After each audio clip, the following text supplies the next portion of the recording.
Good evening, everyone. You are in the spotlight with Brian Gardner for this Thursday, February the 25th, 2016. Good to have you all here for our second of two shows this week. This is in the spotlight. 411 show coming at you here on this Thursday night. Hope your week has been treating you well. Hope your day has been treating you well here.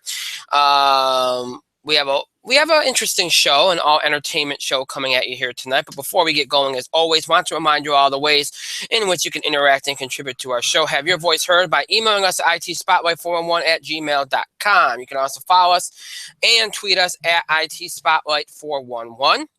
Remember to use the hashtags, either hashtag ITSpotlight411, hashtag ITS5, which again represents our 5th anniversary on air as a podcast, or you can use such hashtags as ITS Film Awards, because obviously we got the Film Awards going on in less than a week. If you're talking about the Film Awards, that would be especially appropriate. Or if you're talking about wrestling, something we did with wrestling or something, use ITS Wrestling. Or you can even come up with some kind of ITS hashtag, whatever you'd like to do. You can also follow us on Facebook. Just search for In the Spotlight 411 on Facebook. Make sure you like our page upon finding it. All right. Couple things right off the top here.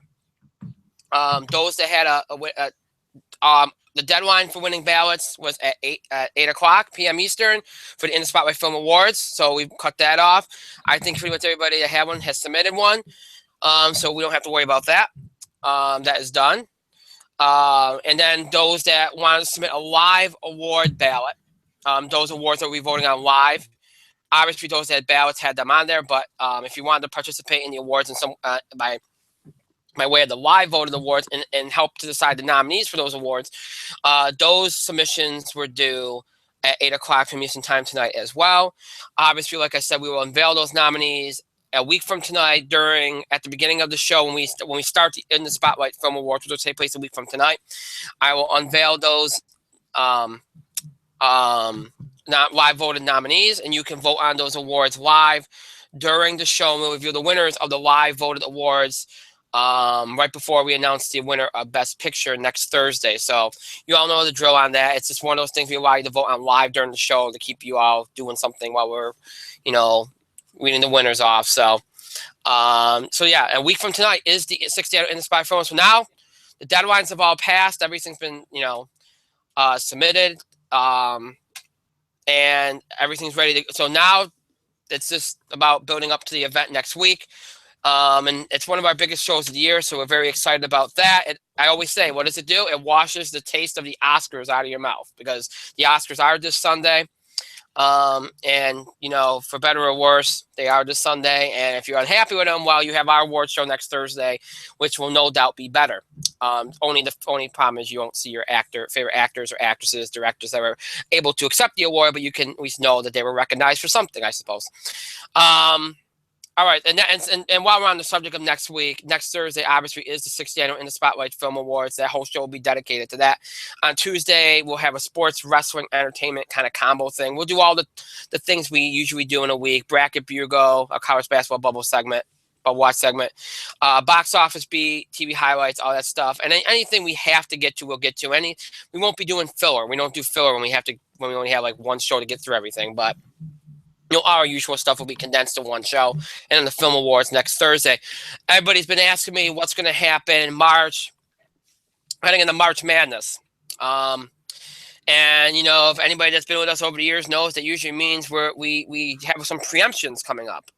We probably do. I don't want to get into it tonight. I'll let you all know more as we get closer. Probably I'll let you know more on Tuesday. I haven't decided yet how we're going to do all this. I'm guessing for a 2-week period we'll only be down to one show, but I'll let you all know more as we get closer to the time period. Because, again, if I tell you now, I'm going to have to remind you about 50 million times, and it doesn't make sense to do that. So I'll just remind you all as we get closer. I want to welcome Mike in the spotlight. Mike, how are you doing today? I never got my ballot.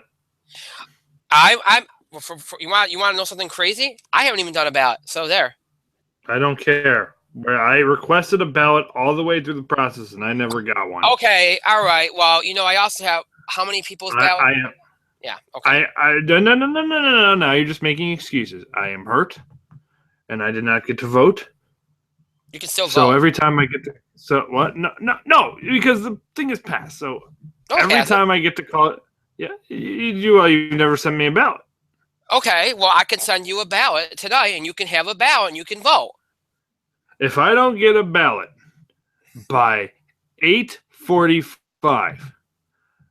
I am going to be calling you a dickbag. No, you can't get one during the show. I'm busy. That's funny. Are you for real? I'm not. Okay. Here, I'm going to make a reference that some of you might not know. But I'm not Jeff Tech. Okay, I actually do things during the show. I'm actually engaged, watching the email box, watching Facebook, watching Twitter, waiting for news updates. I'm actually doing my job. So, you know. All right, if you say so, that's okay. Because I know if I don't get it during the show, I'm never going to get it. You'll be surprised. So, Brian. Be surprised. Okay, I will be surprised. You will be surprised. I demand a ballot by 10:59 tonight. Oh, for crying out loud. You won't even be awake at 10:59 tonight. Damn straight. Okay. Guess who will keep a running total or running tally of when you send me that ballot? I really don't care, but whatever. Google will send me a ballot. Not ballot. Google will tell me when you have sent me a ballot. So do not fuck with me, Brian. Google knows when you're full of shit. It's true. Google does know when you're full of shit.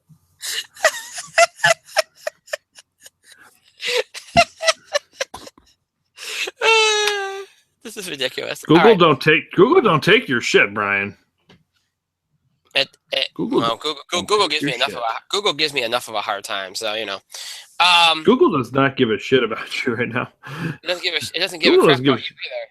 So that's true. That's true. We are, as Google refers to, as the little people. Yeah, true. All right. So here's what we're gonna do tonight. We got some entertainment. We're gonna do our usual stuff: box office beat, TV highlights, and just a couple entertainment news things we're gonna get to. I really, there's not too much. I only put that on there because I feel like we've been kind of ignoring like any all entertainment news. We haven't had the time to really do much of anything, so I kind of wanted to make an effort to put some of that in there tonight. And then now. Here's the big thing, the special thing for tonight. And I look, folks, it's not going to be like a big segment. It's just going to be me revealing these selections and then telling you all how we're going to proceed. We'll make a big thing out of it when we get the final rankings. But right now we're not going to make a big thing out of it. And what I'm talking about is our all-time American Idol greatest performance rankings, which you all selected about a month. We started this process, I think, right around when the season started, early January. I gave you all a few weeks to basically submit performances, YouTube clips. You could, or just mention the performance. And basically, I didn't have a number in mind for how many we were going to make for the first wave of rankings. I just basically was like, we'll see what we get, and then put together a list out of that. And this wasn't like a voting situation. This was submit to me what you have. You know, I had my own ideas. I talked to some people too that I felt, and anything that wasn't submitted, if I felt like it should be up there, I put it in there. Because it's been 15 years. There's a lot you could have submitted. So I know people can sometimes forget things, and excuse me. Bless you. That's real. That's kind of why I've been all over the place. I've been waiting for it to happen for like 20 minutes. I hate when that happens. But anyway, so basically we didn't have a number in mind. Basically, I waited to see what you all submitted, and then I added what I felt like should have been submitted that wasn't. And what we came up with is what we came up with. Now, these are not, when we read these off, when I read these off, they are not ranked in an order.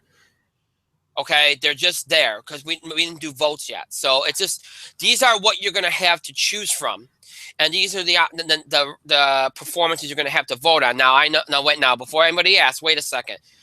You're just going to read these off and you expect us all to remember them? No, I'm not. We're going to do something similar to what we do with the awards.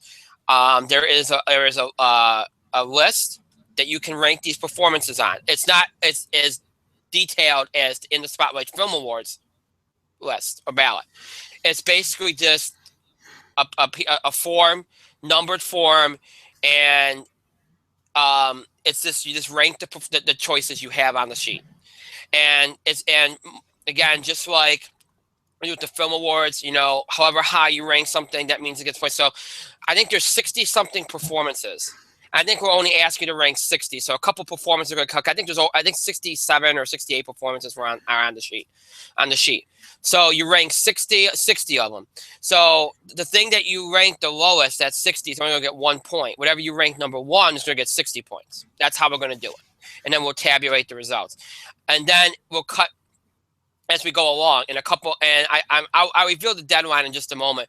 There'll be a deadline. I think it's a week from Tuesday, where for you all to vote on this set of rankings. And then 2 weeks from that Tuesday, we'll reveal another set of rankings, which is cut down from this number. So we'll go from like whatever it is, 63 or 64, whatever, 60, whatever it is, down to like 25, I believe. And then we'll go from 25 down to, I think we're going to go, the final number is going to be 15. Because it's 15 seasons, it makes sense to do 15.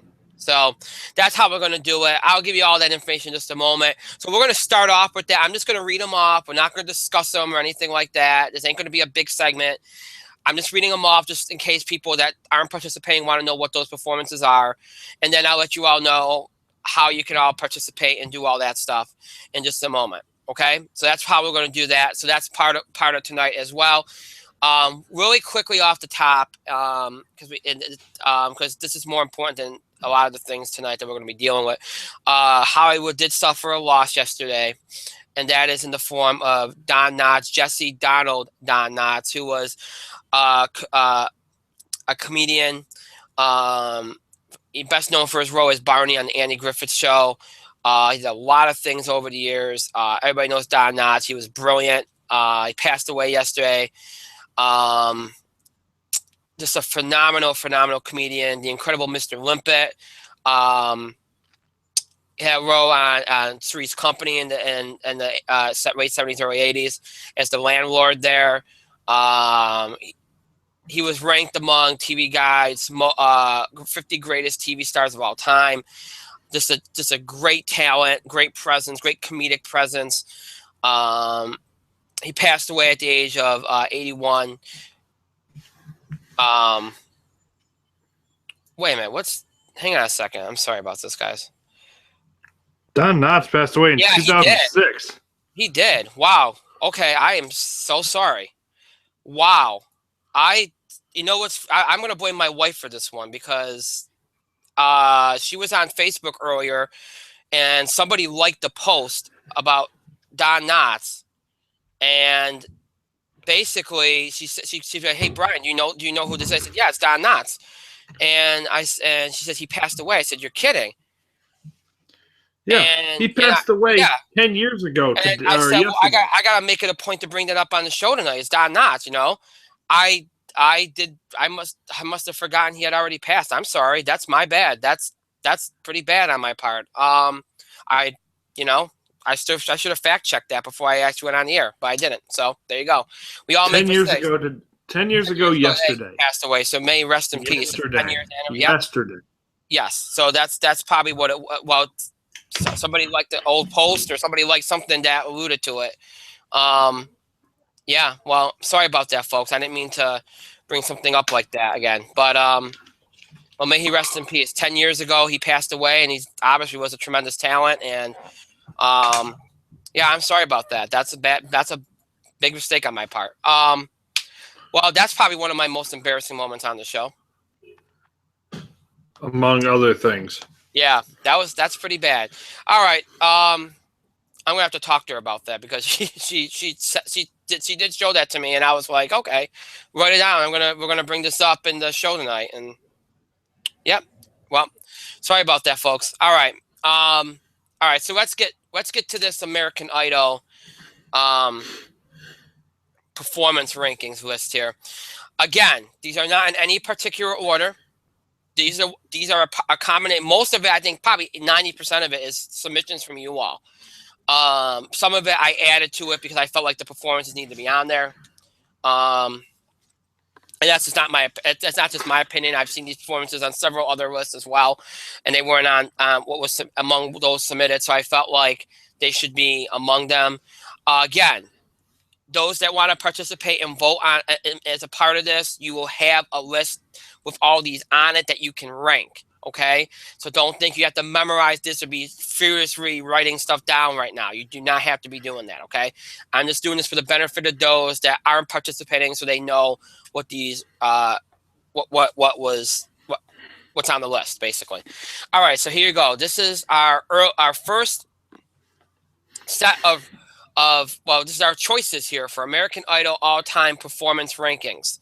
Okay, so the choice you can vote on to help rank, and your job will be to help rank those that participate. All right, and these are in no particular order. Okay, Jessica Sanchez, and I'm telling you, I'm not going, season 11. Pia Toscano, I'll Stand By You, season 10. Lakeisha Jones, This Ain't a Love Song, season 6. Clay Aiken, Solitaire, season 2. Jessica Moose, Blue Eyed Lie, season 13. Skylar Lane, Stay With Me, season 11. Philip Phillips, Home, season 11. Nick Frediani, Beautiful Life, season 14. Michael Johns, It's All Wrong, But It's All Right, season 7. Alison Irahita, I Can't Make You Love Me, season 8. Jason Castro, Hallelujah, season 7. Jax, Bang Bang, My Baby Shot Me Down, season 14. Jordan Sparks, I Who Have Nothing, season 6. Carrie Underwood, Alone, season 4. Crystal Bowersox, Me and Bobby McGee, season 9. Serena Joy Crow, Mama Knows Best, season 14. Jenna Irene, Can't Help Falling in Love, season 13. Chris Daughtry, Hemorrhage in My Hands, season 5. Elise Testone, Whole Lot of Love, season 11. Kendra Chantel, Georgia on My Mind, season 10, wildcard round. Quentin Alexander, I Put a Spell on You, season 14. Jennifer Hudson, Circle of Life, season 3. Joey Cook, Fancy, season 14. Joshua Ledette, This Is a Man's World, season 11. Elliot Yamin, A Song for You, season 5. Blake Lewis, You Give Love a Bad Name, season 6. Bo Bice, In a Dream, season 4. David Cook, Always Be My Baby, season 7. Melinda Doolittle, My Funny Valentine, season 6. Haley Reinhart, Benny and the Jets, season 10. Chris Allen, Heartless, season 8. Kelly Clarkson, Stuff Like That There, season 1. Adam Lambert, Mad World, season 8. Fantasia Barrino, Summertime, season 3. Candace Glover, Love Song, season 12. Kari Smithson, Blackbird, season 7. Casey Abrams, Casey Abrams, Nature Boy, season 10. Catherine McPhee, Black Horse and the Cherry Tree, season 5. Tamara Gray, A House Is Not a Home, season 1. Kimberly Locke, Over the Rainbow, season 2. Ruben Studdard, A Whole New World, season 2. David Cook, Hello, season 7. James Durbin, Will You Love Me Tomorrow, season 10. Haley Reinhart, The House of the Rising Sun, season 10. Kelly Clarkson, Natural Woman, season 1. Alison Irahita, Cry Baby, season 8. David Archuleta, Imagine, season 7. Clay Aiken, Bridge Over Troubled Water, season 2. Elliot Yamin, Moody's Mood for Love, season 5. Lakeisha Jones, And I'm Telling You I'm Not Going, season 6. David Cook, The World I Know, season 7. Carrie Underwood, Independence Day, season 4. Fantasia Barrino, I Believe, season 3. Carrie Underwood, Angels Brought Me Here, season 4. Catherine McPhee, Somewhere Over the Rainbow, season 5. Adam Lambert, The Tracks of My Tears, season 8. Philip Phillips, Volcano, season 11. Jenna Irene, Unbreakable Me, season 13. Angie Miller, You Set Me Free, season 12. Siobhan Magnus, Painted Black, season 9. Kelly Clarkson, A Moment Like This, season 1. Adam Lambert and Alison Irahita, Slow Ride, season 8. Crystal Bowersox and Read the Lies, Falling Slowly, season 9. Haley Reinhart, who's already on here. This one's already on. It's on here twice, so forget that one. Crystal Bowersox, Up to the Mountain, season 9. And David Cook, Billie Jean, season 7. All right, so here's the deal. These will anybody that chooses to be a part of this, okay? All you have to do, just like you do with the awards, send a ballot request, okay? To me by email at itspotlight401@gmail.com. Cannot do this by Facebook or Twitter. It's too hard. Send me a ballot request. I will send you the form, which will have all these performances on it. All your job will be is to number them. You only have to do 60, okay? You don't have to do all 68 or 67. I think it's like 67 of them or whatever. Just give us 60. Unless you want to rank all, but we're only going to take 60, okay? And again, whatever you rank at number 1 will get 60 points. Whatever you rank at 60 will get 1 point. and it goes up or down from there. Okay, and again, you'll have 2 weeks. So 2 weeks from Tuesday, a week from Tuesday, I should say, which is, I believe, March the 8th. Tuesday, March the 8th at 8 o'clock from Eastern Time, right when we go on the air for our Tuesday show, which I believe, I'm thinking will be our only show of that week, but I'm not sure. That will be the deadline to submit your rankings, okay? And then when you submit them that night, before that night, hopefully, I will have a group of people that will be ready to tabulate the results. And then 2 weeks from that night, which I believe is March the 22nd, we will reveal the next wave of cuts. Basically, we'll cut this list down from 60 something to, I believe we'll cut it down to probably 25. Okay, and then we'll do another vote, and then you cut it down from 25 to 15 probably, and that'll be our final 15. And we're going to do 15 because it represents like each season, okay? Because there's 15 seasons, figures make 15 a final number of 15. And just like the awards, if you don't participate from the beginning, we're not going to let you get involved halfway through because it makes things too complicated. So those that participate need to start right now. And again, a week from Tuesday, I should say, March the 8th is the deadline for the submissions here for this first vote. 8 o'clock from Eastern Time, March 8th, when we go on air, is that deadline. Again, just send a ballot request tonight. I will send you the form. With all these performances on it, all you have to do is rank them from 1 to 60. And again, you can choose to rank all of them. Like I said, there's 67 of them, but we're only going to take 60. And again, whatever you rank at number 1, we'll get 60 points. Whatever you rank at number 60, we'll get 1 point. And then in between, will be ranked appropriately. So there you go. That is the first round here of our all-time greatest American Idol performance rankings. So we'll see how everything turns out as we go along here in the process. Some good choice there. I think pretty much everything that I think should be on there was on there. I mean, there's probably a few you could make the argument should be on there, but again, it's been 15 years, and sometimes people forget things and such. So, but I think that's a pretty good list. So, all right. So with that being said, we will move on now to our usual content for the evening, and we will start off as we always do with the box office beat, which is going to be a quick one because once again, this weekend was dominated by a movie that Fox didn't want to make, and that's Deadpool, which once again dominated the box office with a huge weekend that put it up in a class that I don't think anybody would have thought it would be in, but it is, and we'll talk about that in just a second because the implications of this are just huge right now. So so here's what you got with Deadpool on the weekend numbers. Okay, get this pulled up here because my computer is just not being fun tonight. All right, here we go. All right. So coming off its huge President's Day weekend, Deadpool pulled in $56.4 million last weekend, which is the number that it was hoping for in its opening weekend. It dropped off 57.4%, but it's going to have a drop off. But that's the number it was hoping for in its first week. It almost equaled its budget in its second weekend. That's terrific. Also doing well and continuing to do well was Kung Fu Panda with $12.5 million. And of all the newer releases, the one that did the best was Risen with 11.8. The Witch came in at 8.8. How to Be Single held okay at 8.2. And then Race came in at 7.3. Zoolander 2, 5.4. And Star Wars finally dropped below $5 million with 3.9, along with The Revenant at 3.8. But really, it was all about Deadpool. You know, Kung Fu Panda's had its run. It did okay. Risen did pretty well. Much better than I would have thought. Everything else, kind of either held okay or didn't do as good. The story is Deadpool. And the reason why the story is Deadpool is because of the numbers it's making right now. You talk about its second weekend, which, again, pretty much equaled its budget. Its weekday numbers are off the charts. After this past weekend, Deadpool topped $490 million worldwide.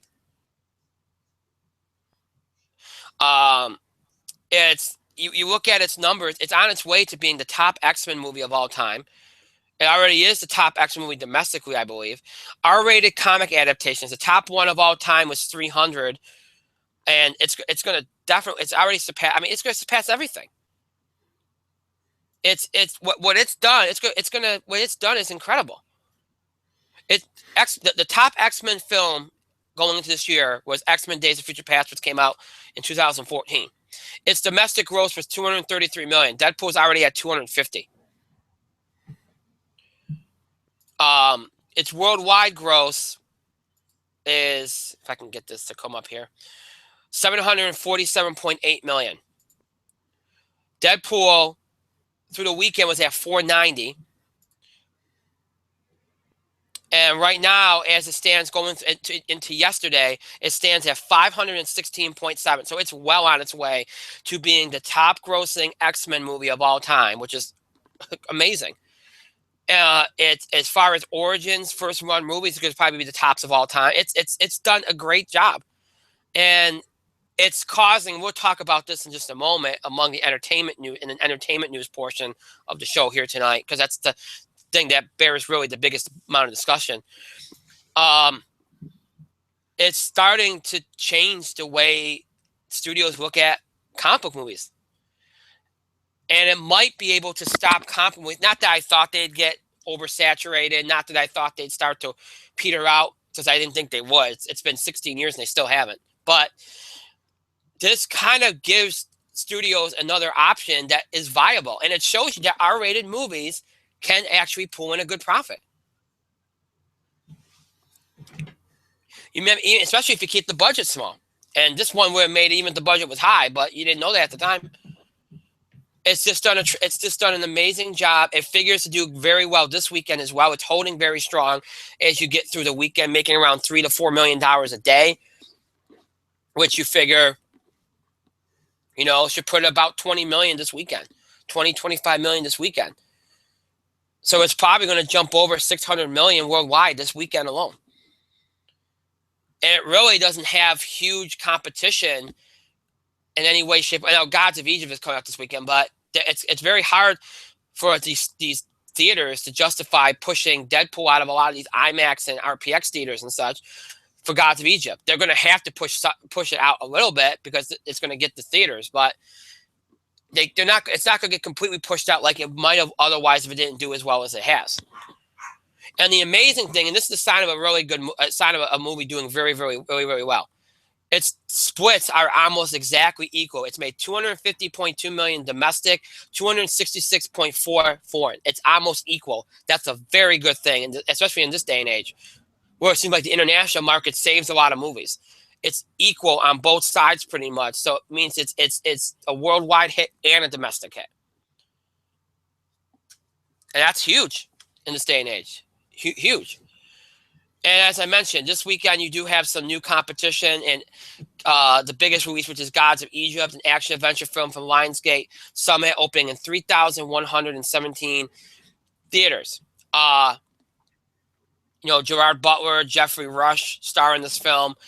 It's been very well promoted. Got a $140 million budget. Again, this kind of I don't think this movie's going to get number one. These kind of movies have not done well in recent years. These epic action adventure movies, they just haven't done well in recent years. I mean, even with inflation and being primary and pushing the whole IMAX thing, I honestly don't see it making more than $15 to $18 million, and I could see even making less than that. I know more people that are just going out to see Deadpool again. So I don't see it. I see Deadpool pulling in at least 20 million, maybe 22, 23, and I can see Gods of Egypt around 17, 18. That's how I see it playing out. I don't think Gods of Egypt has enough momentum to pull this out. The second biggest release this weekend is a thriller called 999 from Open Roads Films, opening in 2,205. This also R-rated, starring Casey Affleck, Giancarlo Ejiofor, Gal Gadot, Woody Harrelson, Anthony Mackie, Norman Reedus, Kate Winslet. Great cast, but again, R-rated and not playing in as many theaters. And I don't know a lot of people that even know about this movie. They've tried to really push the promotion of it very late in the game here. I just don't think there's enough enough momentum for it, despite the good casts. I don't see this movie making more than maybe 12 million tops. Now, the interesting thing for me is going to in this mess is going to be Eddie the Eagle, a drama from Fox opening in 2042 theaters, directed by Matthew, produced, I should say, by Matthew Vaughn. But starring Christopher Walken, Taron Egerton, and Hugh Jackman. Taron Egerton, once again, working on a Matthew Vaughn project. It's a sports movie. It's based on a true story revolving around the Olympics, period drama. Look, Jackman and Edgerton might be able to get this movie more money than it would have gotten. So I could see it pushing to 10 million or maybe a little more. Maybe it could even beat 999. But I can't see it pulling in more than 12 million, 12, 13 million. Right now, I'd say around 7, 8 seems about right. And that might be more than this movie otherwise would have gotten. But the cast is helping it. I guess I could see 999 underperforming and this movie making 12, 13 million and beating it. But I'm going with the conservative estimate, which is putting it around 8, 9 million, and then putting 999 around 11, 12 million. But they could easily flip-flop, or they could be very close in rankings, close in number nonetheless. But really, I don't see anybody beating Deadpool this weekend. I think Deadpool will lose its spot next weekend when London Has Fallen, Whiskey Tango, Foxtrot, and Zootopia come out. Some big movies come out, and then some other big movies will follow that up. Once again, tomorrow there's a lot more big movies coming back into the fold, and that's when I think it'll finally lose that title. I don't see it happening this week. Mike, do you see it happening? How long have you been talking? Holy shit. 10 minutes.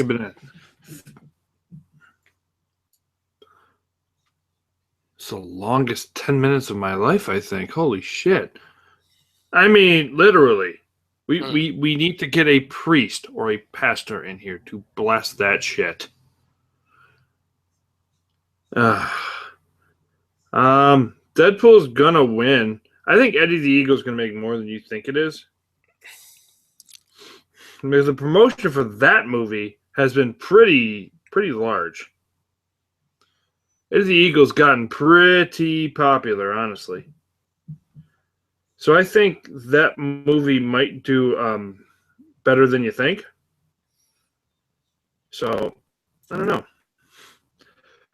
Otherwise, Deadpool's just going to beat everybody again because it's a more interesting movie to begin with. They don't have competition this week. Gods and whatever? Gods of Egypt. Gods of Egypt. That movie has a little bit of controversy going for it. Mm-hmm. Them whitewashing son of a bitches. Look, I understand a little bit where the studio is coming from in that case. It's hard to go out and get like an Egyptian or something actor. Right. And have them be a draw. However, it's the 21st century. It's 2016. Gerard Butler is the best you can do. Gerard Butler.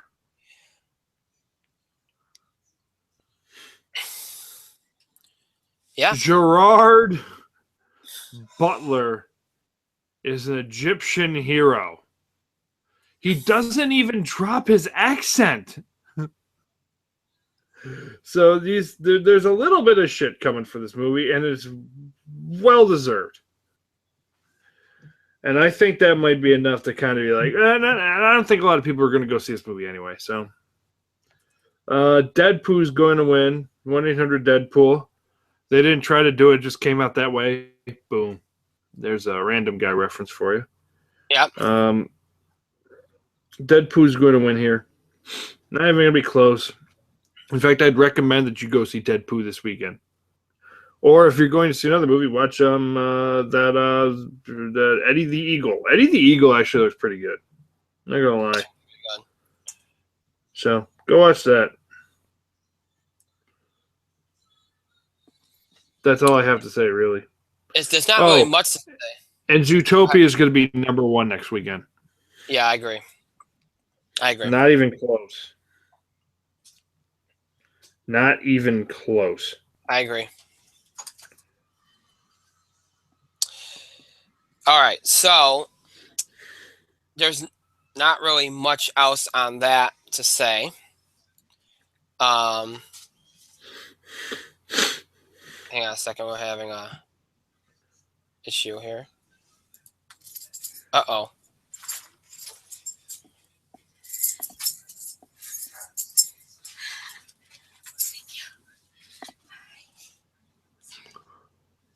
No, Ashley. No. Don't leave us. It's the best he's ever looked. What?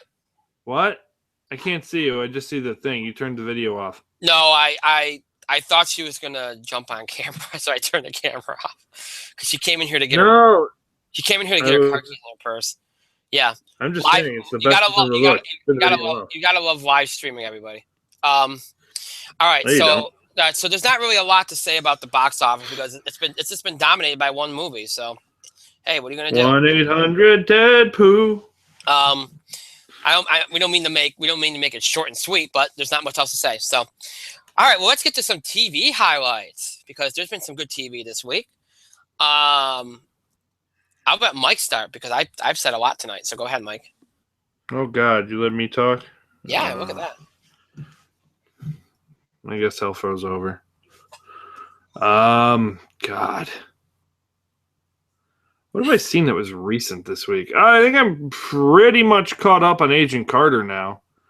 They took it in a direction that I wasn't anticipating. Mm-hmm. It wasn't bad per se, but it's I don't know. I don't know about that. It looks good though. Agent Carter's always good. I have faith that the finale is not going to suck. Which is all I can say for it. I have faith the finale is not going to suck. I have faith they're going to take it in a decent direction. There has been some questionable writing decisions so far. Mm-hmm. Admittedly. However, I'm hoping that it doesn't suck. So. One back on Arrow. I almost caught up on The Flash. I'm 3 episodes back. But Flash has been okay. Hasn't been out of this world good. They're trying to turn Barry into Oliver Queen, and that just shouldn't happen. Okay? Barry should not be Oliver Queen. Barry should be Barry. And it's one of the biggest honestly, they have made some questionable writing decisions. I don't know if the actress for Patty Spivot had other projects coming up, but for whatever reason, they wrote her out of the show for the moment, and I think that's just stupid. I honestly think that the whole reasoning behind that is dumb. So I'm just not a fan of where they wanted to go with that.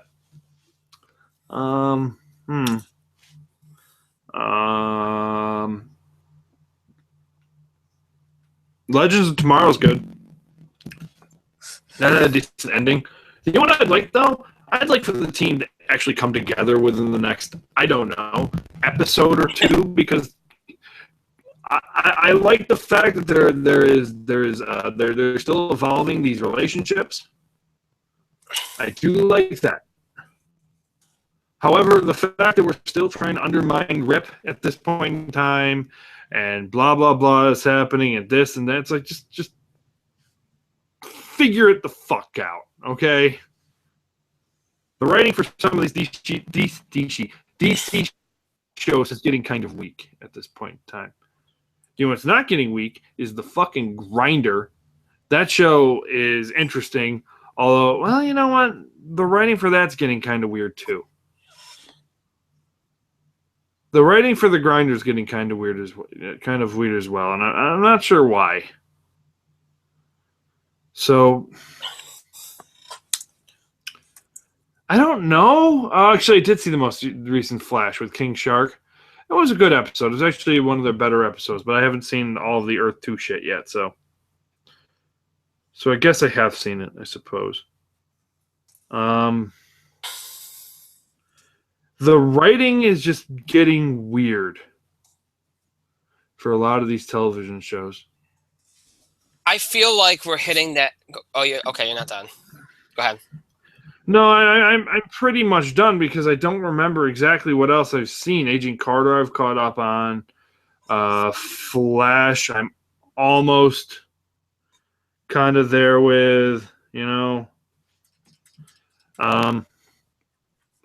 a couple episodes back on Flash. I think two. No, two. Yeah, I'm missing both the Earth Crisis and Earth 2 episodes. Arrow, I haven't seen this week's episode yet. But I'm pretty much caught up on mostly everything. It's just the writing for everything's been kind of weird recently, and it's like they're in a slump. I don't know. So go make your point. I feel, you know what I feel like? I feel like some of these shows are really, especially the ones that run 22 episodes a year. I feel like some of these shows are real. I think we're in an era now where we're getting so used to these shows that run like 12 episode seasons. Like you look at the Netflix shows, like Daredevil runs 12 episodes or something. Yeah. Agent Carter does 10. You look at these shows. Walking Dead, I think, does 16, but they kind of consider like each of their half seasons are like a season.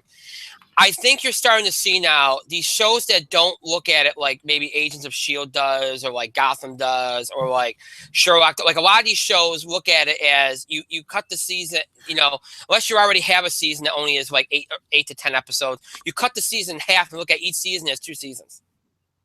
Yeah. Because if you don't, everything becomes filler, and then these writers don't know what to do with themselves.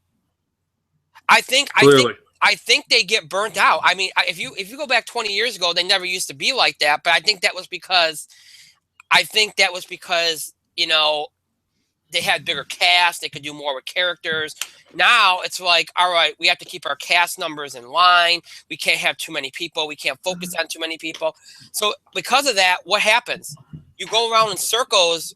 Like once you get to episode 10, between 10 and like 18, it's like going in circles. It's horrible. And I feel what you're saying. I felt like that about Flash since it came back from the mid-season break. Yeah. It's like, where are we going? We're still like, I don't feel like we're making any, and Arrow isn't as bad, but at the same time, and I think we talked about this off the air, I feel like there was some things that were changed. Pretty clearly.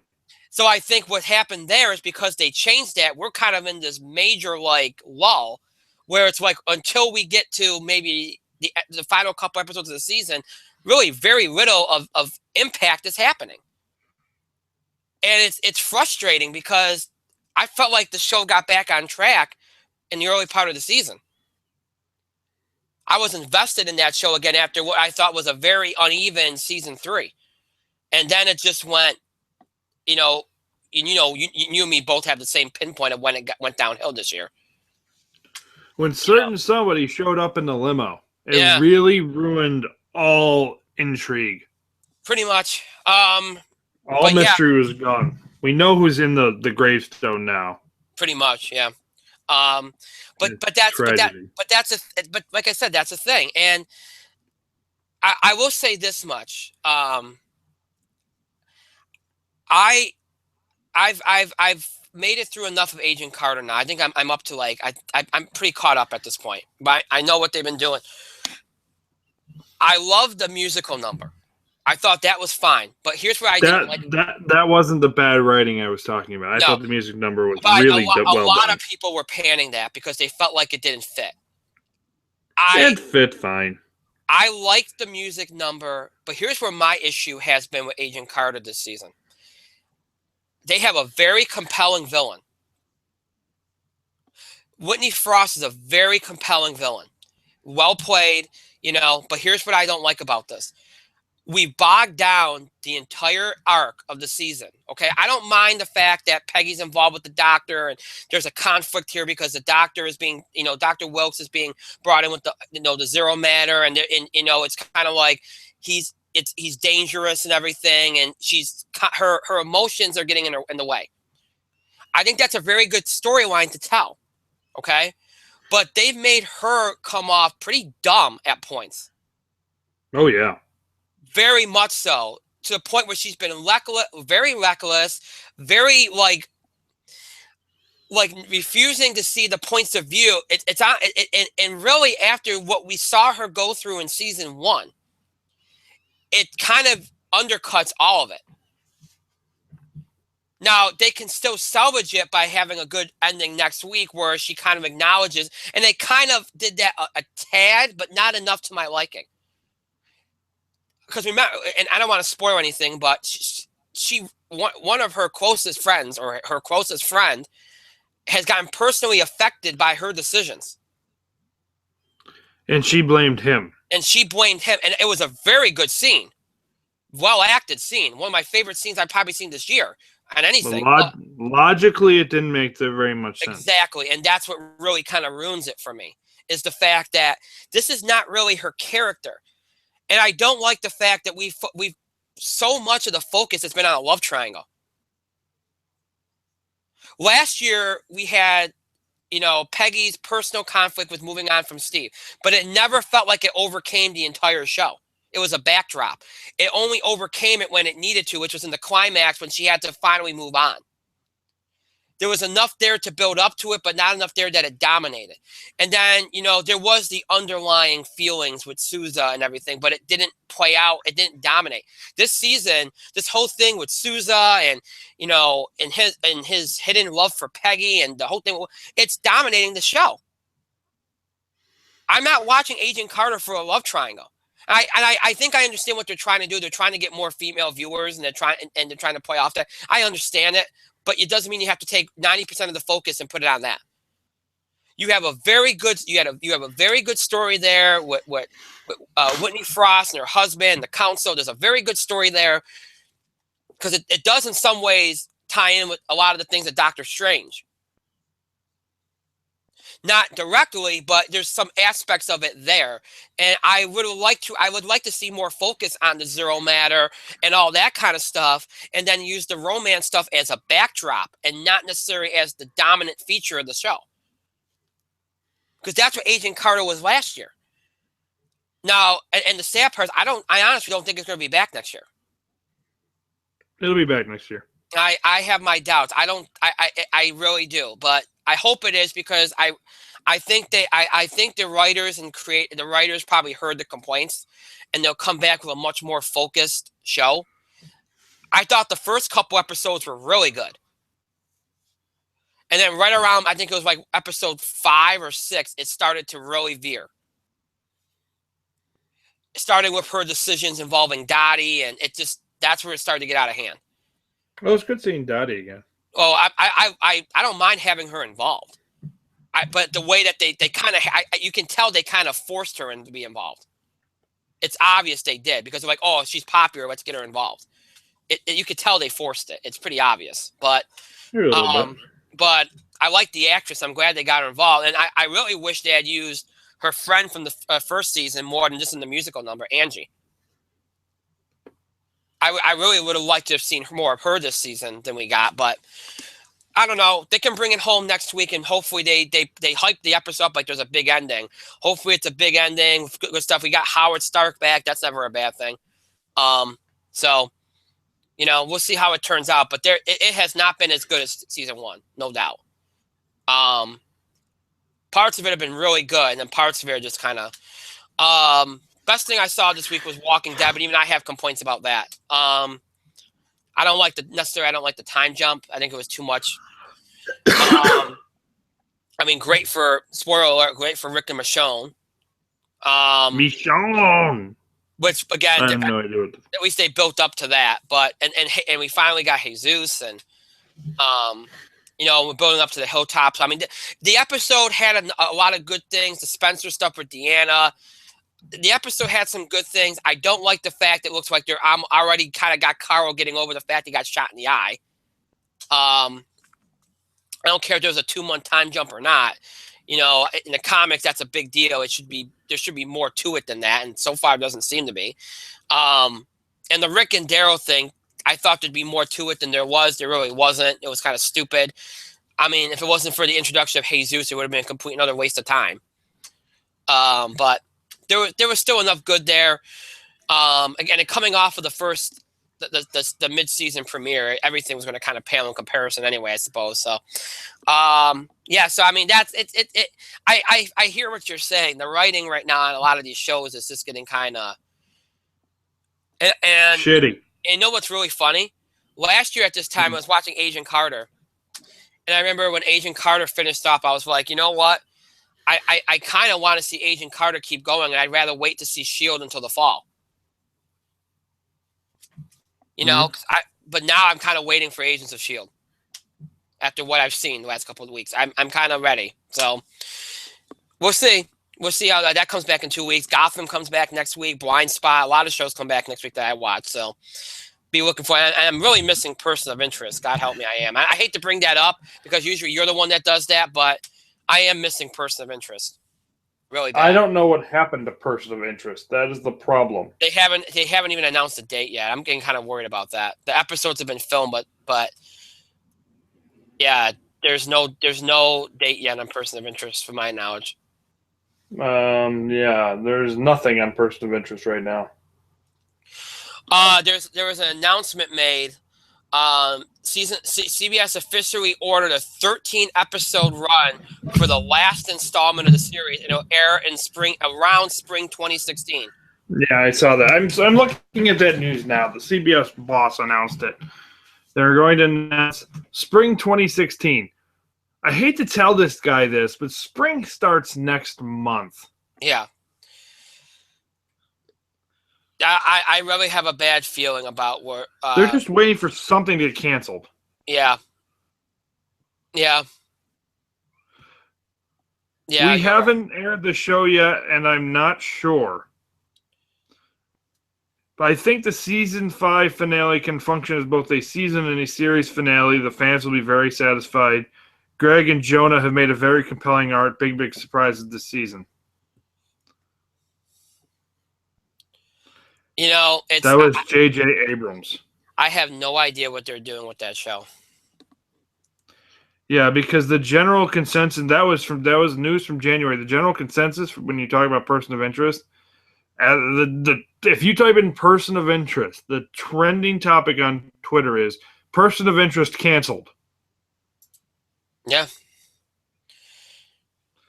So basically, somebody had better from CBS had better come the fuck out and say, all right, this is the situation with Person of Interest. You know what it reminds me a little bit of? You remember Reba, that comedy on CW, Reba? Yes, I do. They did something similar with that. I remember there was and it's happened on other shows too, but that's the first thing I thought about was that.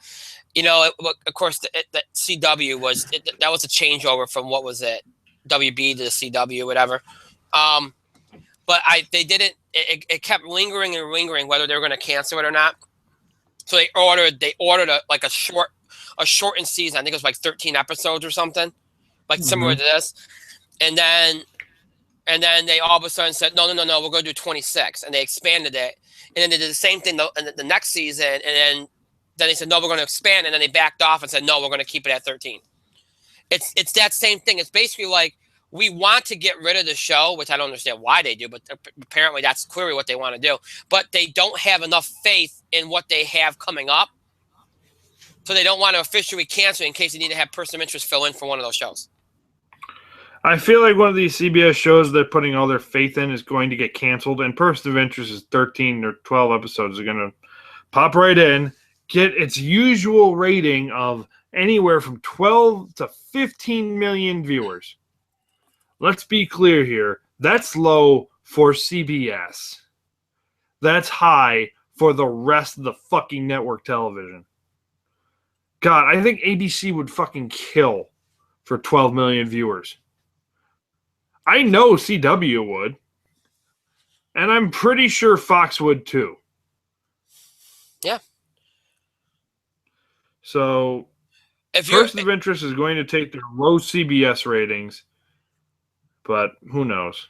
Here's something as we and we're going to talk about entertainment news now anyway, because we pretty much done the TV highlights. Here's something that people would be interested in, and this gives people hope for Person of Interest. You know, Mike, Fox has been trying to get rid of Bones for like 3 years now, right? Yep. And they pretty much said the last 2 seasons that the last 2 seasons they've been always saying it's their last season, right? Yep. Guess what? It just got renewed for a 12th and final season. Bones is coming back. It's Awesome. coming back. It's good for David Boreanaz. Sure. A show that was supposed to really only last a few seasons. He got to 12 seasons, but hey. But then that's an example. This show's been every year for the last 2 years. It's been like every year Bones is done. Bones is done. Keeps coming back. Keeps coming back. Good for them. Another bit of news to talk about. Marvel has casted their Iron Fist. Yeah. Yeah, Finn Jones from Game of Thrones is going to be Iron Fist. Good actor, so I like the choice. That's been a role that it's been a lot of speculation about, and it's gone on for a long time. They were very careful in casting that role. So interesting choice. I think it's a good choice. Mike probably not as familiar as I am with him, but it's a good choice. Is he English? Is that your first thinking? Is he a British actor? Yes or no? Take a guess. Yes. You really think so? Yeah. You know what's funny? You know what's funny? I read a comment today when his name first came up. And that was one of the first questions that I saw. And yes, he is from the United Kingdom. God, Marvel just likes casting everybody from over there. What the hell, Marvel? They have good success, though. Yeah, they have good success, but still. But yeah, America's got good actors too. You son of a bitch. So we have our Iron Fist. Another piece of news today, from this past week, on the heels of Deadpool, and this is what we're going to spend some time talking about here because it's good. A lot of people have asked me with all this news lately, and I should have put this in the show description because it's kind of like a spotlight feature here because this could represent a trend. Obviously, when something succeeds, everybody wants to kind of copycat it, follow it, try to replicate it. Well, Deadpool succeeded, and it's an R-rated comic book movie. So now you figure that some studios will go up. I'm going to have an R-rated comic book movie, and there's rumors that Fox, who obviously put out Deadpool after rejecting it for numerous years, will start doing that with a number of movies. Might be Gambit. The next Wolverine movie might be R-rated. There's all kinds of talk. None of that's confirmed. Although I will say this, a Wolverine movie would lend itself to an R rating. Especially doing an Old Man Logan story that would lend itself to that. I don't know about Gambit, depending on what you're doing. But yeah, so that you got this there's already the speculation if they do X-Force, it might be R-rated, And this week, a story came out about Batman versus Superman. Now, obviously, that comes out in theaters in a month, March 25th. But already they've made an announcement that the Blu-ray of Batman versus Superman will feature an R-rated cut of the film with increased violence. Now, I love it. We haven't gotten the movie release, and we're already worried about the Blu-ray. I don't know how that bodes, but so might this be an indication? Everybody's been focused on what they might do in theater. Maybe some of these studios, because obviously it's always a risk if you're R-rated, especially if you have a big budget, because you don't know if you're gonna make that money back. You're restricting the film. Maybe what you start to see, and you can't release two different versions in theaters. It's too complicated. So maybe what you start seeing, instead of just having all these movies end up being R-rated, or a lot of these movies end up being R-rated, is you see a PG-13 version in theaters, and then on the Blu-ray you get the PG-13 and then the extended cut that's R-rated for some of these movies. Maybe that's where we're headed. Maybe that Batman versus Superman is the first trend in that. Look, the one thing I hope for is this: don't make something R-rated that doesn't have to be R-rated. And you know that's going to happen. You know that's what studios, especially Fox, is thinking. Like, oh, what's this? Oh, this means that there's a whole audience out here for it. No, you don't. If it works for the material, you do it. If it doesn't, you don't. It worked for Deadpool, and that's why it worked. It's not going to work for everything. Like you don't do an R-rated Fantastic Four movie. Okay, you don't do that. All right, you don't do an R-rated. You don't do an R-rated X-Men movie. You don't need to do that. You want to do an R-rated Wolverine movie, depending on the content? Sure. All right. I mean, there's things you can do, but you suit it to the content. You don't necessarily force it just because it worked with one movie. And that goes for any studio that tries to replicate this. Mike, do you have any thoughts on this impending, what was like an impending trend here? It's not a whole lot more I can actually say. I agree with you. If it fits the content, sure. Deadpool, it fit the content. 100%. It fit the content. Yeah. Gambit's PG-13 unless he's banging chicks straight through the fucking movie. Then it's NC-17. But that's the porn version.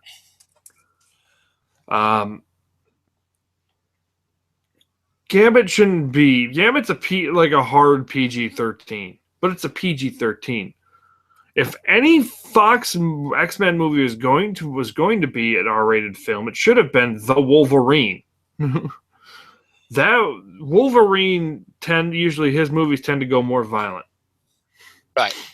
You keep bringing up Old Man Logan. Old Man Logan is not something we should be discussing because it's not. Look, I know Marvel and Fox want to do an Old Man Logan, but currently, Logan's not that old. Hugh Jackman is this age right now. You got him for The Wolverine. It was a friggin' great movie. It was a great action movie. Deep, great acting, no complaints. Then he did X-Men Days of Future Past, where he wasn't really the protagonist. But he was the guy who got the plot moving. I don't know. Excuse me. There are a lot of good Wolverine stories you can kind of go into without going, hey, let's go right to Old Man Logan because Wolverine died in the comics, LOL. There are lots of different Wolverine stories you can go with. You want to introduce X-23? Well, there's a Wolverine story for that. Going right to Old Man Logan is just not a really good business decision in my view. But hey, that's off topic. Back on topic. Don't force the R rating on your stupid movie. Right.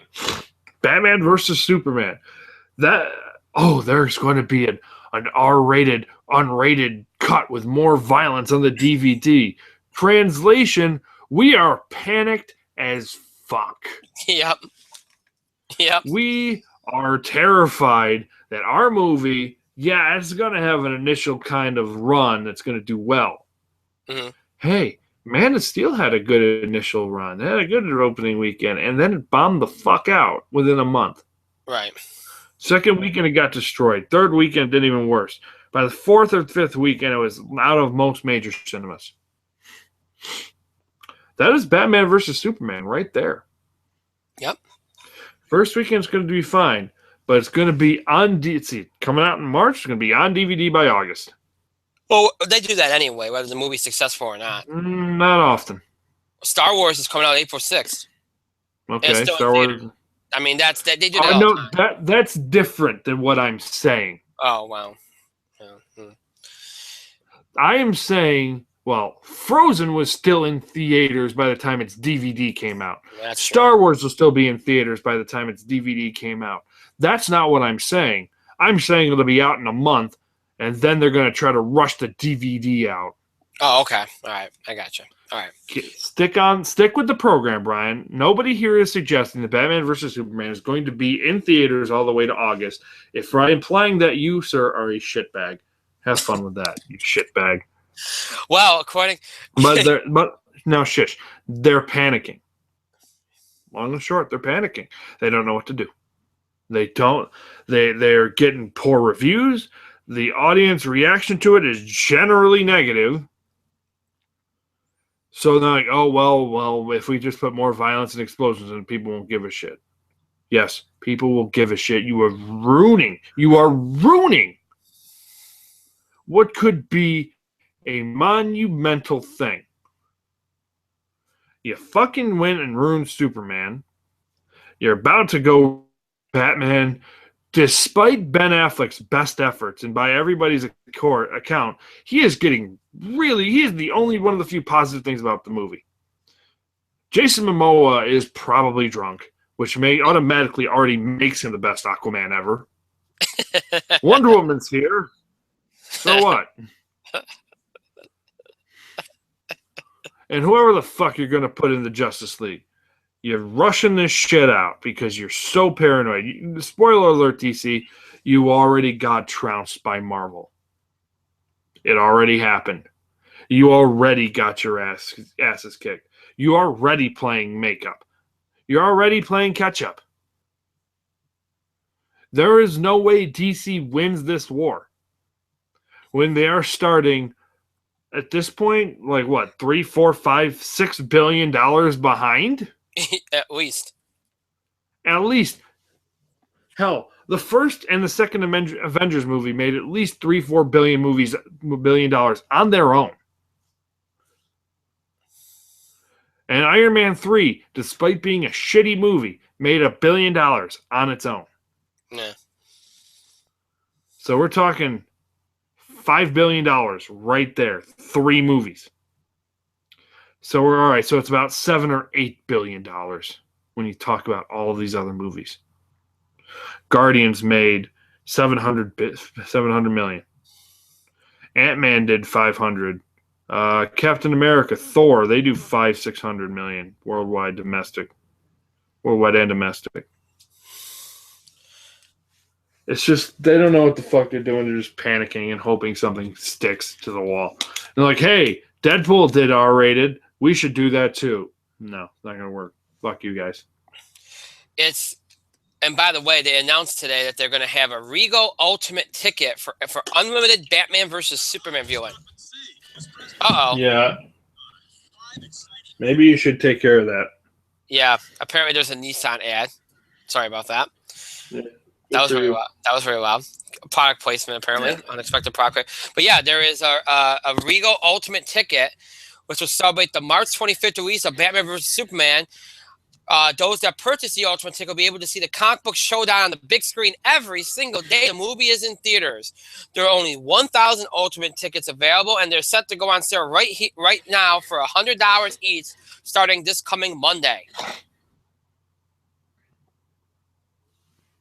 Who cares? I can't tell you how much I want to purchase one of those. Not. I don't want to. Listen. I know there are some people that still are excited about this movie. Okay, I get it. Okay, it's something that is supposed to, be this big thing. All right, it's a big event movie.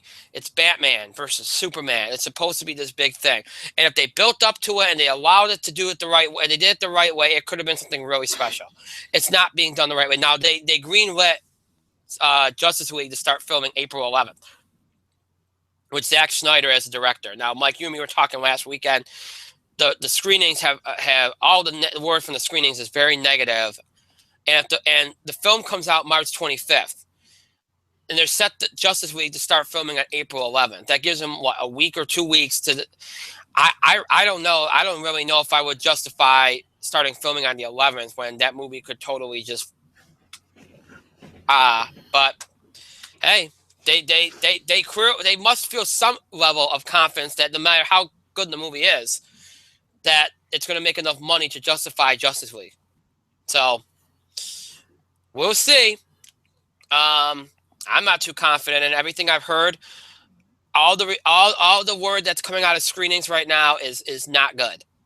Not good. I keep an open mind. I will look at it. I will see it. I'm not just going to keep bashing something I haven't seen. I will see it. I'll keep an open mind about it, but I really am going into this not expecting much. except for maybe Ben Affleck and Jeremy Irons doing the best they can, and Jesse Eisenberg doing the best they can. All of them, all the actors doing the best they can with it. But I really think it's unfortunate that they put so little effort into this, and it could have been something really special. And hey, and look, they don't have a lot of time to without competition, because you got things like Jungle Book coming out in April, and Captain America: Civil War comes out the final Friday in April. They don't have a lot of time. So, all right, really, that's a lot. That's some of the entertainment news I wanted to touch on. I think we did enough with that. To close out the show, because we're going to end early tonight. Because we got through everything, and we didn't have a lot tonight, so that's But to close out, we don't often do this. And the only reason why I feel like we can do it is because we have some time. All right. Well, real quick, before I get to one of our fans just emailed me, aren't you going to do something with the Oscars? No. What I'm going to do is this, okay? I will tell you who I think is going to win really quickly, and then we'll move on, because I honestly, there's nothing to talk about. None of these races are going to be close, I don't think. Except for maybe director. That's probably the only race I see being close, to be honest. And maybe writer. The writing categories. That's it. Best Picture, I think, is down to 2 movies. I think it's either Spotlight or I think it's The Revenant. I'm going to say The Revenant for Best Picture. I'm going to say Leonardo DiCaprio wins actor. Brie Larson wins actress. I'm going to pick Stallone for supporting actor, but I could easily see it being Mark Rylance from Bridge of Spies. I think Kate Winslet for supporting actress. Spoiler there, might be Jennifer Jason Leigh. Animated movies going to be Inside Out. Directing, I'm going to pick Alejandro from The Revenant. I think he'll probably win. That'll be the second consecutive year he wins. If that's going to be the most interesting thing to me, is if The Revenant wins director and Best Picture. That's the second year in a row Alejandro's movies have won Best Picture and he's taken Best Director. So that'd be amazing to see. And then the writing categories might be interesting. Directing's going to be a tough one, but writing might be the only other one that I think might be a close race. Adapted and original. For adapted, I'm going to say, I'll say The Martian for adapted screenplay. And for original screenplay, I'm going to say I'm going to say either Spotlight or Inside Out. I'll say Spotlight. Inside Out made too much money. So that's it. I really don't have anything. I expect Chris Rock to do a good job. I expect him to acknowledge the controversy. I've pretty much written this broadcast off this year, and I'm waiting for next year to see what happens. Only thing I'm really interested in seeing is if Alejandro pulls off directing and Best Picture win again for second year in a row. And if Leonardo DiCaprio wins, I want to see that, because that's a long time coming. That's it. And if Stallone wins, that'll be a kind of a cool moment. But yeah, other than that, no interest. Sorry. I'm not going to give a comprehensive preview or something. I think that most people really are not caring about, and I don't care about it, so why bother?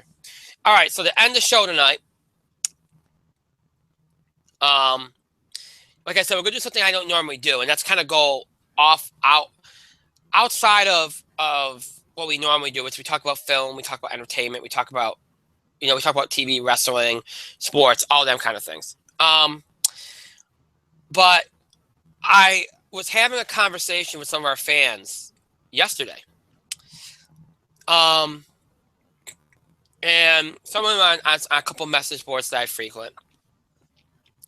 And they said to me, well, you guys should do more off-topic kind of discussion, because it kind of varies things up a little bit. And a lot of, podcasts and a lot of radio shows and such do that occasionally. We used to do that a little bit when we first started.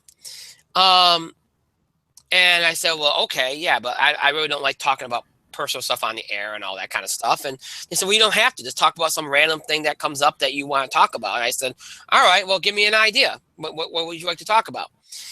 And he said, well, usually it's best when you do this kind of thing to complain about something, because that usually spurs the discussion. I said, all right, well, I really don't have anything to complain about right now. Do you?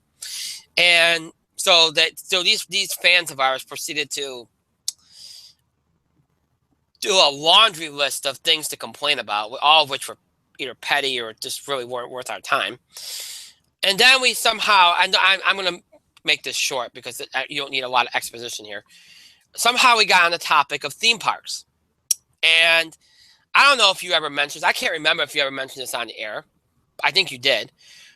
A number of years ago, I think you did. One of our fans brought up, we were talking about theme parks, and one of our fans, must be a longtime fan because they apparently felt like you mentioned it, Mike. They remembered you mentioning your the negative experience that you had at Universal when you couldn't when you couldn't go on the Harry Potter ride. And they mentioned that, and they said and the reason why they had mentioned it because they had recently gone to Universal. And and Universal has a lot of things going on, doing the Skull Island attraction. They got a lot of different attractions they're trying to build. But a lot of that stuff seems like it's going to be very similar to stuff that they've already done, which is to say, and Mike, you've been there. A lot of their rides are similar in that you either sit in a car or you sit in some kind of like area where it moves. It shakes you around. It's turbulent. And that's the kind of coaster you're kind of doing. Like you go into Transformers, it does that. You go into Despicable Me, it does that. You go into Spider-Man, Simpsons, they all kind of do that. You just kind of sit there. You got maybe goggles on or something. And it's not like an actual roller coaster like Disney has or something like that where you go on a ride. Most of Disney stuff is actually going on something and moving around, and not just being in like a simulator or something. And his point, and this fan's point was, well, geez, I never thought that Universal had so much of the same kind of rides. They're all kind of like simulators. They have very few rides like Disney where they actually, they're actual coasters, or you're actually moving and not just staying in place and being rocked around and that kind of thing. And I said, you know what, you're right. They do have an awful lot of that. And he said, well, why don't you complain about that? Obviously, your co-host has some issues with Universal. I already complained about my issues with Universal. And so, you know what, I said, you know what, I don't want to complain about it until I kind of I said, because I wanted to really think about this because I didn't really want to make a point and then feel like I was unfair about it. So I did look around, and as far as the old Universal Park goes, the old Universal Studios Florida Park goes, yes, there is a lot of those same kind of rides. They all just you just sit there and they kind of move you around, that kind of thing. The Islands of Adventure Park doesn't have that much of that. It's a little bit more varied. But I will say that is just to please this fan, okay? That Universal was quite lazy in putting their parks together. Yes, there are a lot of rides that are similar, a lot of the same kind of rides. Yes, as my co-host will tell you, they really didn't. They really effed up on some of these rides and who can go on them and who can't, and not making it suitable for the majority of people, because they didn't. Okay, they really didn't. You go into Disney, most people can go on most of the rides. Actually, I would say, like, unless you have a health issue. Okay, you go in Universal, you're going to be very limited. Most people will be very limited. I'm not going to lie to you. You will be. It's just the way it is, because they, if you're too tall or you're proportionally different, whatever, there's a lot of things that they don't do right at Universal. Whereas Disney beats them with that pretty badly. And on customer service too. I remember a couple of years ago I mentioned that I felt like my customer service experience at Universal was better than Disney. That was only a 1 year thing. It got better. It went right back to normal the next year. So, but yeah, I think. Do I think they put on a little? I don't want to make this into a bashing segment or anything. I just, a fan made a point and they wanted to see us do something off topic, so I thought I'd throw something out there, and that's what I'm doing. And yeah, I do think to an extent it's lazy. I do think to an extent they didn't put as much effort into it. I think ironically, I think it's kind of like what DC's doing with their movies right now. They saw Disney, and for years they tried to keep up with Disney as they were, and they couldn't. Then they decided to expand They kind of rush jobbed it. And now they're left with a park with a lot of similar rides, and it's the way it is. Man, fuck your shit, Universal. Mike has no love for them. None. No. I mean, when you sit 3 hours in a ride, or it stands 3 hours in a line to get on a ride, and it was like 3 hours, only to get up there and be told that you can't go on the ride, it's just with complete and utter garbage. So yeah. I realized that segment didn't go anywhere. I thought Mike might chime in more than he did. That's kind of what I was hoping for, but he didn't. So there's not a whole lot for me to chime in about. We waited like 2 hours in a line. Well, not necessarily about that, but about the fact that a lot of their rides are like ridiculously similar. You know. Well, yes, they are ridiculously similar. However, despite that, we were able to ride Men in Black. We were able to ride Simpsons. We were able to ride so many of their similar fucking rides that they have there. But they have Earthquake, they have Jaws, and then they have Harry Potter, which use the same fucking chairs, the same kind of stuff, and they don't make them for most people. If you are an average size and fairly in shape, then congratulations, you are the only group of people who can go on every ride at Universal Studios. If you are above the height of about 6'7" or 8", you cannot go on any rides if you are a bigger individual. And by bigger, I mean if you've got some weight on you, you're not going to be able to go on any of these rides at Universal. We went out. I waited in that line for Harry Potter because that ride looked awesome. And let's face it, I couldn't get on because I am a tall and bigger individual. And it was bullshit. And hey, we got to go on the Harry Potter roller coaster for kids. We could get on that one. But we couldn't get on fucking the big ride that everybody was there for. Universal Studios needs to get their shit together. Can you hear me? Yeah, I can hear you. Good, because the screen froze. So let's finish it up because Hangouts is freezing on me. Google is starting to rebel. Yeah, so let's call it a night. Yeah, we're gonna call it a night. That's fine. Yeah, you're right. And it's again, I mentioned it. It's just lazy. All right. So for those fans that want something off topic, I gave you a little something off topic, and see, it went nowhere. That's why we don't do off topic stuff. All right, we're done. That's it. I'm burnt out. It's been a long week. As always, the show might be over. It does not mean you have to stop interacting or contributing to our show. You can have continue to have your voice heard. Give us your feedback, your questions about the show, the scheduling of the show, topic ideas you want to suggest related to sports, entertainment, wrestling, or breaking news items related to sports, entertainment, wrestling. You want to make sure we cover. Anything to do with the In the Spotlight Film Awards, questions, etc. American Idol performance rankings, voting. You can do again ballot requests. I don't have a deadline on ballot requests. Just whoever sends them. As you send them in, I'll send you the form. But again, you got a week from Tuesday to submit those forms by to participate in that segment. And you can only do that by email. So keep that in mind. So that can only do by email, but questions you can ask anywhere. So all this you can do except for the American Idol feature by email, Facebook, and Twitter. The American Idol feature, of course, by only email. Email just for the show, itspotlight411@gmail.com. You can also follow us and tweet us at itspotlight411. Please remember to use the hashtags, hashtag itspotlight411, hashtag ITS5, which represents the 5th anniversary on the air as a podcast.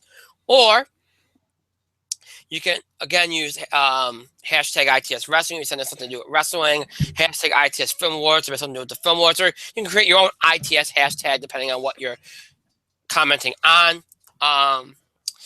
You can also follow us on Facebook. Just search for In the Spotlight 411 on Facebook and make sure you like our page upon finding it. We encourage you to follow us on Facebook and Twitter for the latest information about our show, especially as it relates to scheduling. That's the best way to get information about our show. And if you want to keep up with our show, or go back and watch old episodes, or maybe missed a part of an episode, maybe you missed an episode, whatever the case may be.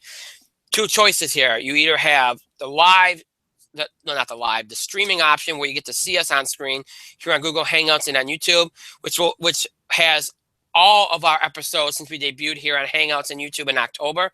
So if that works for you and you're only looking for the episodes of our show from October till now, including tonight's episode, then you want to search for us here on Google Hangouts and on YouTube by searching for In the Spotlight 411, and you'll have access to all the episodes since we debuted here on Google Hangouts and YouTube in October.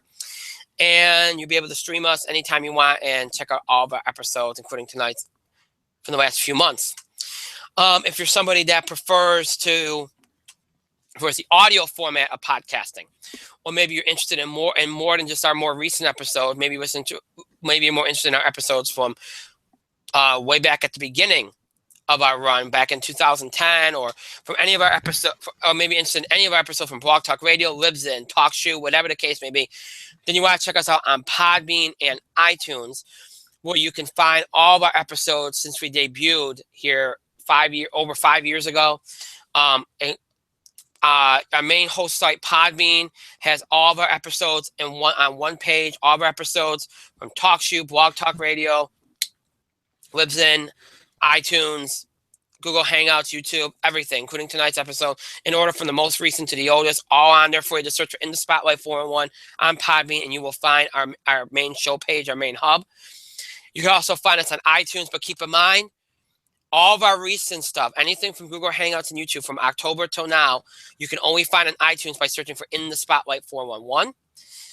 And anything from before October, from when we started in 2010 all the way to just past October, all the Libsyn, TalkShoe, and Blog Talk Radio stuff is on iTunes by searching for In the Spotlight with Brian Gardner. That is our old show title. Make sure you note that. We are trying to consolidate that on iTunes, so you don't have to do that. But for right now, that's the way it is. So those are your options if you want to keep up with our show. Go back and watch old episodes or listen to old episodes, or maybe you're a new fan that wants to learn a little bit about how we were before our days here on Hangouts and YouTube, or maybe you're a current fan that's looking to catch up. Whatever the case may be, that's the ways we can keep up with our show and check out episodes again and again if you wish. Okay. I want to apologize for that error at the beginning of the show. Again, I kind of blame my wife for that, because she showed me that, and for some reason, I forgot Don Knotts already passed. May he rest in peace. I'm sorry about that again. All right. So I want to make sure I pointed that out. Again, thank you to everybody that is participating in the film awards. All ballots were submitted. Live voted nominate submissions are done. A week from tonight, we will present the winners of the 6th annual In the Spotlight Film Awards. Next Thursday, 8 o'clock Eastern again. We always do. We'll present the live voted nominees first, so you can vote on them for about an hour, and then we'll reveal the winners of the live voted awards right before we announce the winner of Best Picture. So a week from tonight, the 6th annual In the Spotlight Film Awards, here on Google Hangouts and on YouTube at 8 o'clock Eastern Time. This coming Tuesday, our next show will feature sports, entertainment, wrestling, all in one show, combo show. We'll have our college basketball bubble watch segment, the Bracket Bugle. Any other sports stuff that we have to cover, we'll cover. We'll cover anything from wrestling we have to cover. Box office beat, TV highlights, and if we have some time, even some entertainment stuff that we have to cover. All that will be coming at you on Tuesday. And again, the Film Awards, 6th annual In the Spotlight Film Awards, coming at you a week from tonight. With all that being said, I want to thank Mike for being here tonight. Thank you, Mike. It's time for bed. And I want to thank myself for another great show, pat myself on the back, and thank all of you for your continued support and contributions to the show. Thank you so much for watching or listening, whatever the case may be. For those in our crowd that might be listening to this or watching this, thank you to you. And thank you to all those that listen to watch live as well. We appreciate it. Thank you for all you do. Again, we really do appreciate it. That is it for this week. I hope you all have a great rest of your week, a great weekend, a great start to your week next week. Stay safe.